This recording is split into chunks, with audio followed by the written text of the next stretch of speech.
If you've been watching this channel for a while, you might have realized that the most interesting and useful psychological tricks that we talk about are not taught in school. Good news is, that's where we come in. So in this video, we're going to be covering 5 psychological tricks that can get you more of what you want from life more easily. And these are especially useful in any sort of scenario where you're trying to persuade someone. The first one has to do with a very common word that you use all day long, the word but. What people don't realize around the word but, I'm not talking about your rear end, I'm talking about the conjunction, is that everything that comes after that in a sentence is where all of the emotional weight goes. So people get this wrong. When they have mixed messages, they tend to front load the good stuff up first and then the bad stuff comes second. But this is exactly not the way that you want to do it if you want someone to walk away with a positive feeling about you. So here's a for example. Let's say that a friend invites you out and you can't make it. What most people do is they say something like, "Oh man, I would love to go. I really appreciate the invite, but I can't make it tonight."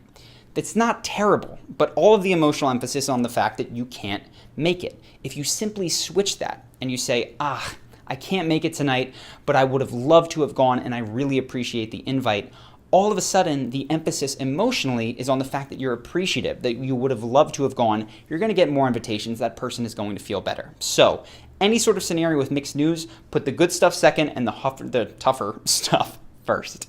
This second tip has to do with something called a double bind. Now these are everywhere. The first thing you want to be aware of is when it's being used in a sales situation, perhaps to your detriment. So if you're going out and you're looking to buy a car, for instance, you're meandering through the lot and this person says, "Do you want to buy one that has a leather interior or that has a fabric interior?"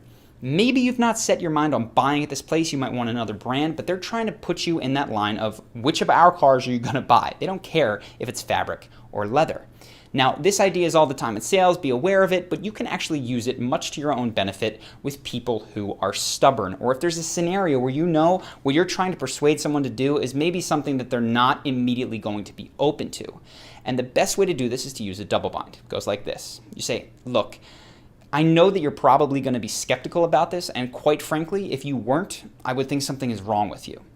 When you do that, a very interesting double bind occurs. If the person agrees with you, you're leading the conversation, and you're going to explain to them why they're skeptical and why you are skeptical of this thing, but why in the final analysis you came around to having an open mind.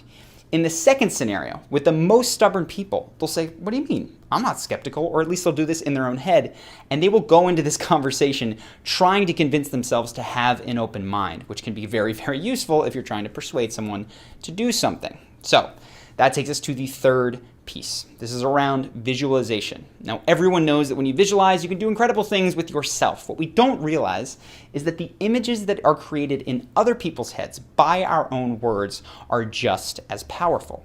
And I think the most effective, or at least the one that gets commented on the most when I meet fans, tip that I have ever given is around interviews. And it's when you get to that final section of the interview, you use this tool.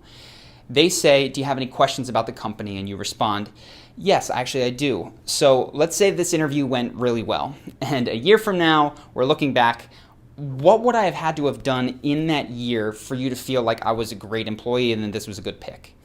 When they're doing this and they're going through in their mind answering your question, they're listing all the traits you would have had to have, they are visualizing you getting the job and nailing the position.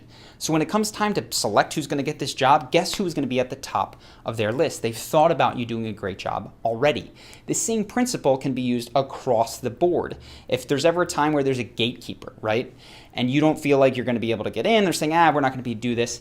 Have you ever made an exception? Immediately forces them to go into their brain and think through imagery of times where they have made an exception. If you're dating or you want someone to like you generally, imagery of you in their mind, even if it's something that will never ever happen, that is positive, bodes very well for your future relationship. So you can be a complete joke. If you're going on a first date, you're going on a second date, you might say something like, "Okay, our first date, at the bar, that was great. Our second one, we're going to take a luxury cruise. We're going all across the Mediterranean. We're going to run around on the beaches and probably fly back in time for Monday," right? It's a joke. You can laugh about it. She can expand or he can expand upon the joke. The point is that now this person has this image in their mind that is very fun, hopefully, and that they are associating with you. So any sort of positive imagery that you can create with yourself is going to be very, very useful for getting people to like you. The fourth tip has to do with framing. Everyone gets this wrong. It is so simple, but there's something that is an I frame and a U frame. Most people speak in I frames, and you can generally find it by the fact that they use the word I often. When you're trying to be persuasive, using an I frame is worth nothing. It's all about U frames, even if the I frame is polite. So I often get messages that say something like, it would mean the world to me if you could do X, Y, or Z for me. I love your channel, I. And while that's all kind and it's very polite and sweet, it's not at all persuasive. Much more effective, and the times where I do find myself doing things for fans that have reached out, are when they talk about you. In this case, it's me. And they say, you know, same person might write an article and say, I wrote this article, it would mean the world to me if you could share with your audience. Somebody else might say, I wrote this article for your audience specifically. There's something in there that is framed around sharing this article to get more eyeballs on your content. No pressure, but if you'd like to share it, I think it could help you out a lot. The second one, could be the same article, is going to be much more persuasive because it's framed in terms of my benefits. And I think when we're growing up as kids and even interacting with teachers, we expect people to just want to do things for us. And then when we get out into the world and strangers aren't as obliging as parents or teachers may have been, it comes as a shock to some people. So get used to that U frame rather than the I frame. The last thing here has to do with scarcity. Now, I've talked about scarcity, but truly, it might be one of the most, if not the most important psychological factors for creating desire. We go crazy when we feel like this is our last chance to have something, someone, whatever it is. The problem here is that when we really want something in our lives, we tend to make ourselves extremely available. We destroy any sense of scarcity. Now, I'm not telling you to fake scarcity or fake plans or pretend that you're not available to the people in your life that are interested in spending time with you. But I am saying that when you're dating, for instance, and your friends ask you if you can go out Friday night on a Wednesday, but you're trying to keep that weekend open for that person who might ask you, say yes to your friends and commit to it. I promise you, if that person contacts you on Thursday and says, are you free Friday? And you say, I can't actually because my friends are out, but I appreciate the invite and would have loved to, right? We're using two here. The next week, they're going to contact you on Tuesday or Wednesday because that makes them value your time more.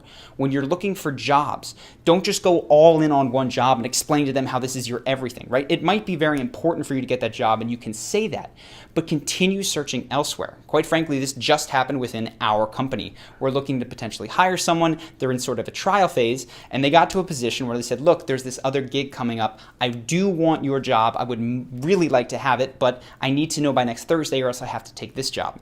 This put pressure on us, and quite frankly, we decided to go with the person. Would we have otherwise? I don't know. The point is, scarcity is incredibly important for influencing people. It works on me, works on everybody all the time.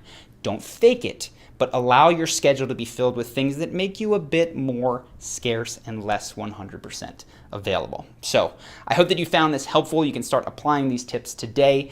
What's up, guys? This is Charlie from the future, realizing that I forgot to make two quick announcements. The first one is that we now have a podcast. If you'd like to check that out, there's a link in the description where you can watch it on YouTube. It will soon be on iTunes, Stitcher, all that stuff. But for now, link is in the description if you want to see the most recent episode. The second announcement is that we are actually hiring at Charisma on Command. I'm looking for specifically a research assistant, potentially a writer to help me with Charisma breakdowns. It's a lot of my work goes into this, and having someone to support me with that would be massively helpful to creating more content for all of you guys. So if you think this is something you'd be good at, go ahead. The link to the job application is in the description. If you know someone, if it's something you thought you could do, definitely check that out. I'm very excited about this position. So that's it for now. I hope that you guys enjoyed this video, and I will see you in the next one.